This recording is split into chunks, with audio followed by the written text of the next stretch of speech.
counties after a prolonged drought period where farmers lost thousands of their animals for lack of water and pasture. Already some international livestock buyers have shown interest in establishing a quarantine center in Voi.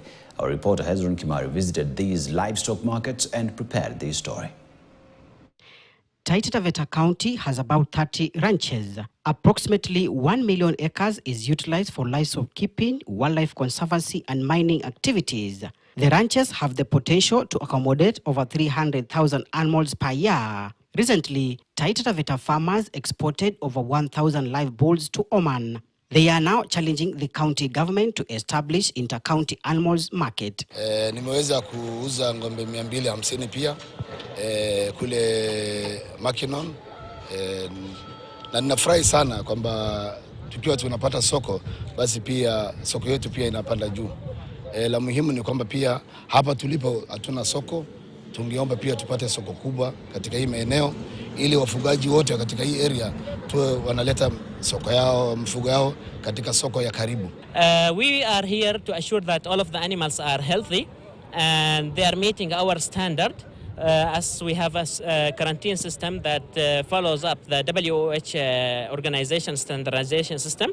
So this is the first shipment to be exported, and we are looking forward to export the second shipment maybe after 20 days. The ultimate goal of us having operational here in Taita Taveta, we want to make Taita Taveta to be the gateway of linking the market in the Middle East and here in Kenya. Over 650 kilometers from Voi, at Sultan Hamoud and Basil are livestock market in Kajiado County. Here, buyers and sellers of cattle, sheep, goats and fast foods are interacting freely. The livestock trade has contributed a lot to the locals and Kajiado County's economy growth. Hii soko ni soko ya Sultan ya Halamisi.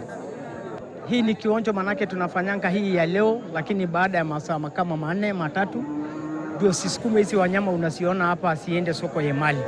Community yetu inalipisha pesa ya basari hapa katika mlango hii ya soko. Ndio watoto wetu wapate basari kupitia ng'ombe hizi yenye zinaingia soko letu. Kwa hivyo saa zingine kuna wengine hata wafanyi kazi ya biashara, lakini wakiingia huko wanalipisha kila ng'ombe 100. Watoto wetu wafaidike pia kwa upande wa masomo. Basari ya watoto, alafu saa zile ng'ombe zinaondoka, serikali inalipisha 100 ya siasa ya serikali. The lack of enough pastures, water, pesticide and AI services for farmers in these counties remain a setback in livestock keeping. Licha ya kwamba hii meli ambayo sasa inaondoka, nyasi ambayo inaichukua imetolewa mpaka kutoka Nakuru. Lakini kama tungekuwa na mikakati kwamba tungepata wale wenyeji ama investors ambao wanaweza pata ardhi kuipanda hiyo nyasi, hiyo foda na kuiuzia hao ambao wenzetu ambao wanakuja.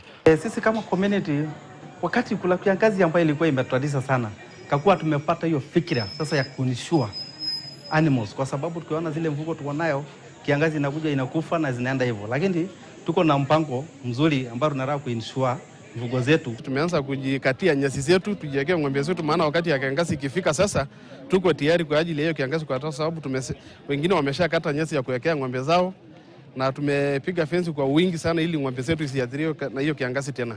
Sisi kama wafugaji tunataka serikali watupatie madawa kama ya ng'ombe zipate kutibiwa ili wasilete tena ugonjwa kutoka mbalimbali. The Taita Taveta County government says it has secured international livestock markets in Oman, Qatar and Saudi Arabia, targeting to export over 1.5 million animals.